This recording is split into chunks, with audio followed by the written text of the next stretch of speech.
हम तो भगवान से यही दुआ करेंगे, क्योंकि जब तक आप सेहतियाब और सलामत रहते हो, एंटरटेनमेंट हमारा बहुत होता है। मतलब आपको देख के हमें by god Kapil Sharma show भूल जाता है। कपिल शर्मा शो देखो या आपको देख लो, एक ही बात है। वहां तो फिर भी आधा घंटा देखना पड़ता है, यहाँ तो 2 मिनट में एंटरटेनमेंट हो जाता है। आप एंटरटेनर हो Khwaja Sahab, we love you for, मतलब जो आपका अंदाज बयान है, वाह वाह। कहते हैं ना, घर में नींद आने अम्मा चली बुराने, हैं? आटे की कीमत नहीं, फरारी का कोटेशन लिया, मतलब है पाकिस्तानी अदा, कुछ भी कहो, मतलब something is good about.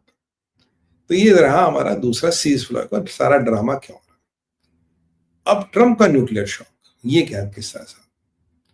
Trump ने साहब रशियन ऑयल पे सैंक्शन लगाया, रशिया पहले 1-2 दिन बोलता रहा, फिर उन्होंने स्काईफॉल टेस्ट किया और कल उन्होंने प्रेसाइडेंट न्यूक्लियर सबमरीन अनमैन्ड टेस्ट की।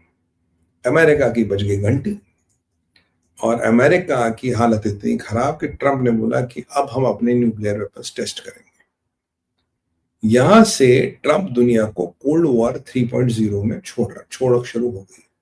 देखिए, जो 40-45 से लेकर 90 तक का दशक था, उसमें हम और आप कुछ छाए में जीते थे, अब मरे तब मरे, आज मरे कल मरे, because we are always on a nuclear flash point. फिर 90 में ये चीजें हुई, नॉन प्रोलिफरेशन ट्रीटी साइन हुई, अमेरिका रशिया का एग्रीमेंट हो, काफी न्यूक्लियर वेपन्स को डिस्ट्रॉय किया गया, काफी को बरी किया गया, और तब से दुनिया कभी भी न्यूक्लियर कैटास्ट्रॉफ के कगारे पे नहीं खड़ी रही, दुनिया स्टेबल रही। अब ट्रंप ने कहा हम न्यूक्लियर वेपन टेस्ट करेंगे। अब जैसे ट्रंप ने कहा हम न्यूक्लियर वेपन टेस्ट करेंगे, तो रशिया ने कहा हम उसका जवाब देंगे, हम तो तैयार है। अब कहानी में ट्विस्ट कहां आता है, पिछले 33 सालों में से किसी ने न्यूक्लियर एक्सप्लोजन नहीं किया। जो पुतिन ने किया वो रॉकेट है, उनकी रेंज वो बता रहा आपको, it's not a nuclear explosion. Nuclear explosion जो पहले हुए थे उनके आधार पर जो डाटा वाटा निकलता, उससे आप नए न्यूक्लियर एक्सप्लोजन की मारक क्षमता को आंकते हैं, but you don't do new explosion. तो अब ट्रंप से पूछेगा, भाई साहब ये जो नए एक्सप्लोजन करने हैं तो कहाँ करिएगा? पहला सवाल पूछेगा जेडी वेंस से, तो अब ये क्या कर रहे हो? तो अभी अमेरिका क्लियर नहीं करा क्या वो रॉकेट्स की रेंज टेस्ट करेगा या वो वाकई न्यूक्लियर बॉम्ब डिटोनेट करेगा। अब ट्रेडिशनली अमेरिका के न्यूक्लियर बॉम्ब नवेड़ा में जो डेजर्ट है उसमें नीचे फैसिलिटीज उसमें होते थे। अब ये सुनने में आया कि उन फैसिलिटीज को फिर से रिजनरेट या फिर से रिपेयर करके तैयार करने की कोशिश हो रही है। इनमें टाइम लगेगा 3 साल, तब तक ट्रंप की गद्दी निकल जाएगी। और रशिया ने बोला अगर आपने डिटोनेट किया विल इमीडिएटली डिटोनेट, और रशिया की तैयारी तो है।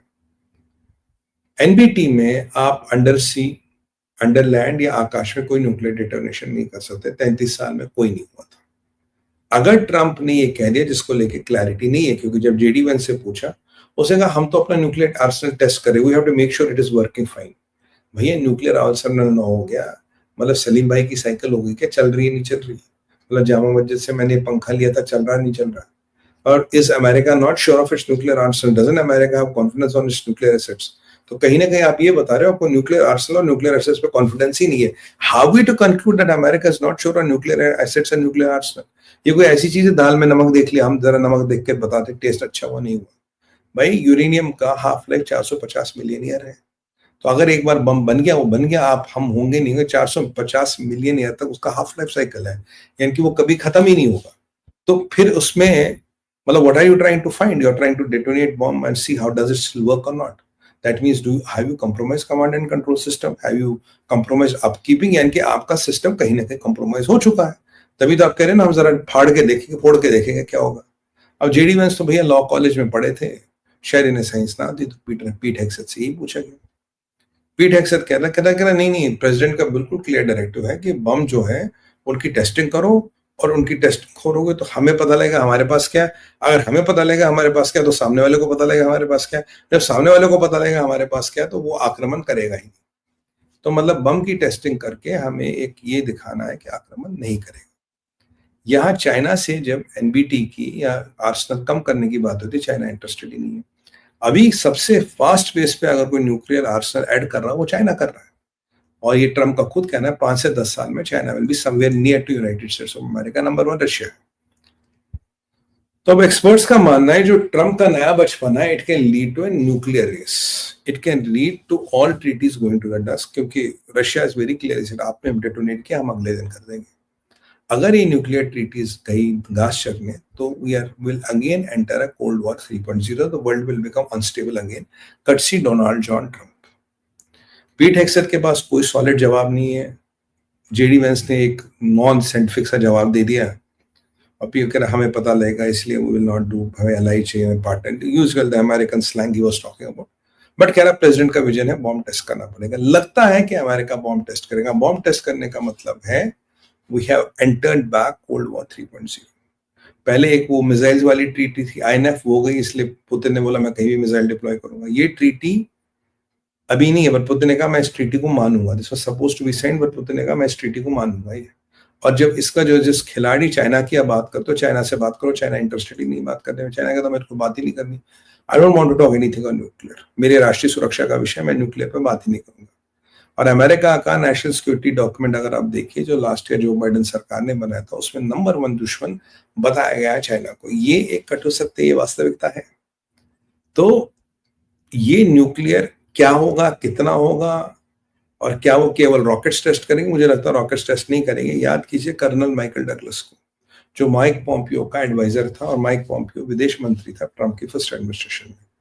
कर्नल माइकल डगलस ने कहा था कि अमेरिका के पास केवल 7 से 8 दिन का कन्वेंशनल वेपन का असला, उसके बाद न्यूक्लियर पर जाना पड़ेगा। क्या अमेरिका को एक युद्ध दिख रहा है? क्या अमेरिका को एक न्यूक्लियर युद्ध दिख रहा है? क्या इन न्यूक्लियर हथियारों की मतलब ना आदि basic you know whatever they are getting war ready, क्या वो हो रहा है? और सबसे इंपॉर्टेंट बात, चाइना और अमेरिका की मीटिंग में ताइवान पर डिस्कशन हुआ, Taiwan did not even figure out.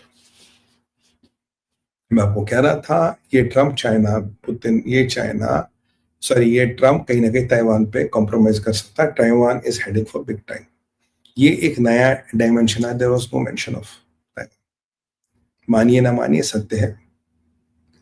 अब ये बहुत विकट परिस्थिति में इसने दुनिया को डाल दिया है। हम देखते हैं क्या होता है, क्योंकि न्यूक्लियर आर्म्स रेस शुरू होगी और ये अनकंट्रोल्ड होगी।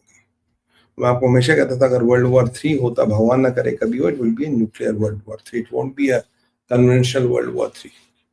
देखते हैं सर, जेडी वेंस